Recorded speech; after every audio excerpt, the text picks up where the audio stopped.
आइए देखते हैं भारतीय संविधान में एक चैप्टर है भारत का संचित निधि, अनुच्छेद 266 एक। तो चलिए शुरू करते हैं। बहुत ही महत्वपूर्ण है ये एग्ज़ाम के लिए।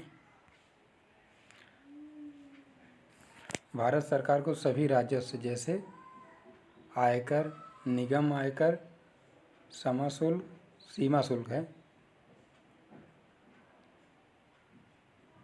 सीमा शुल्क, उत्पादन शुल्क, ट्रेजरी बिल जारी करके लिया गया ऋण, आंतरिक एवं बाह्य ऋण, दिए गए ऋण की अदायगी से प्राप्त राशि आदि एक निधि है जिसे भारत की संचित निधि कहा जाता है।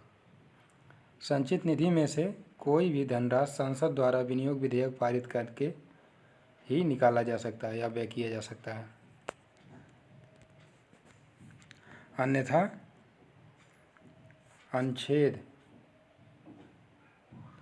114(3) जो ऊपर दिया हुआ है लाइन जो भी बताए हैं उसके द्वारा, नहीं तो अनुच्छेद 114(3) के अंतर्गत। अतः विनियोग विधेयक को हर हाल में नए वित्तीय वर्ष के प्रारंभ 1 अप्रैल से पहले पारित करा लेते हैं, किंतु कभी कभी ऐसी परिस्थिति आ जाती है जब बजट प्रक्रिया 1 अप्रैल से पहले संपन्न नहीं हो पाती। इसके लिए जब तक बजट प्रक्रिया पूरी नहीं हो जाती उस दौरान व्यय के लिए लेखानुदान पारित कर धन की व्यवस्था की जाती है।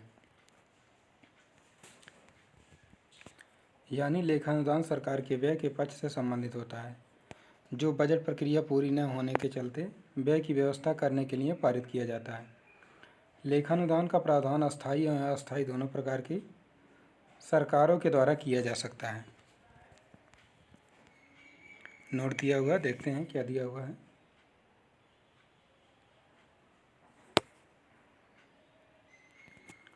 चुनावी वर्ष में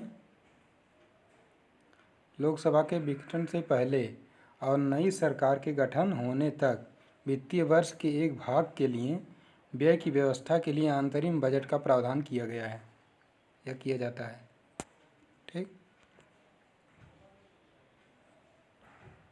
लेखानुदान और अंतरिम बजट के बीच अंतर यह है कि लेखानुदान पारित करने के कारण व्यय के लिए धन की व्यवस्था करना होता है, जबकि अंतरिम बजट में व्यय एवं प्राप्तियां दोनों का विवरण होता है।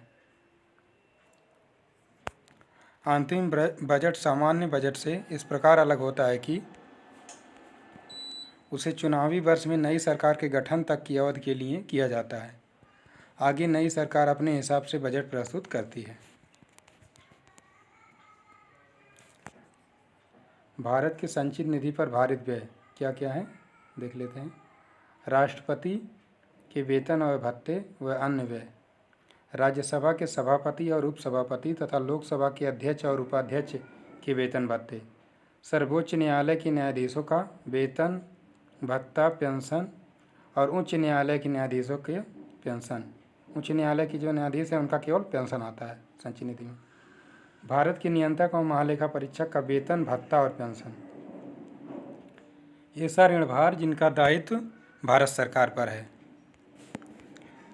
भारत सरकार पर किसी न्यायालय द्वारा दी गई डिक्री या पंचाट।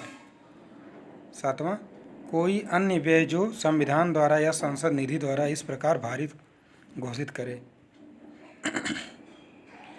भारत के लोक वित्त पर संसदीय नियंत्रण की विधियां।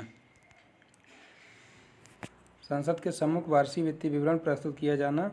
लोक वित्त पर नियंत्रण रखने के लिए अनुच्छेद 112 में प्रावधान किया गया है कि राष्ट्रपति प्रत्येक वित्तीय वर्ष के संदर्भ में संसद के दोनों सदनों के समक्ष वार्षिक वित्तीय विवरण प्रस्तुत करवाएगा।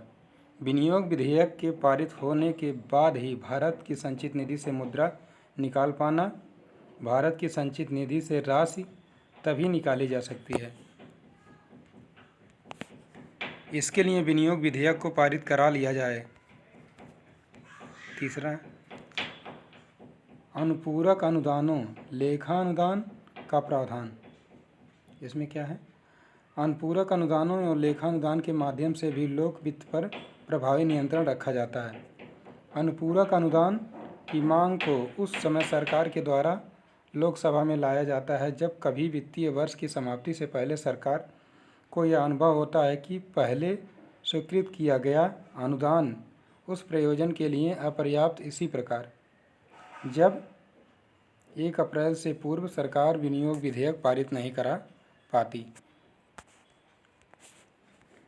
तो सरकार लेखानुदान के माध्यम से तब तक के खर्च का प्रबंध करती है जब तक कि पुनः विनियोग विधेयक पारित नहीं करा लिया जाए।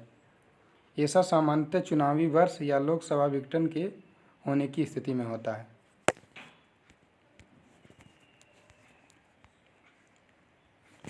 संसद में वित्त विधेयक का प्रस्तुत किया जाना। संसद में वित्त विधेयक के द्वारा भी लोक वित्त पर नियंत्रण रखा जाता है। वित्त विधेयक को बजट सत्र में विनियोग विधेयक के साथ साथ पारित किया जाता है।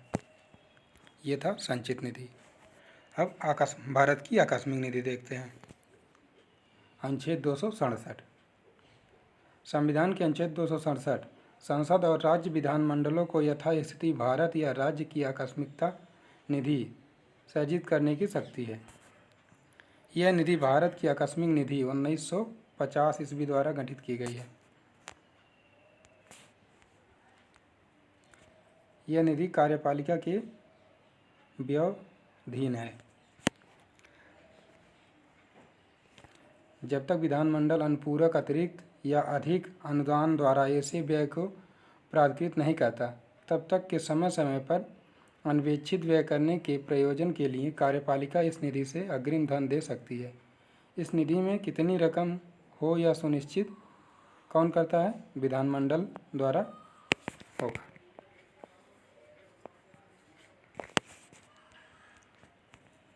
ये था भारत का संचित निधि और आकस्मिक निधि जो बहुत ही महत्वपूर्ण है। अगर अच्छा लगे तो लाइक शेयर एंड सब्सक्राइब कीजिए। ऐसा ही चैनल पे बने रहिए। आपको अच्छे वीडियो मिलते रहेंगे। धन्यवाद।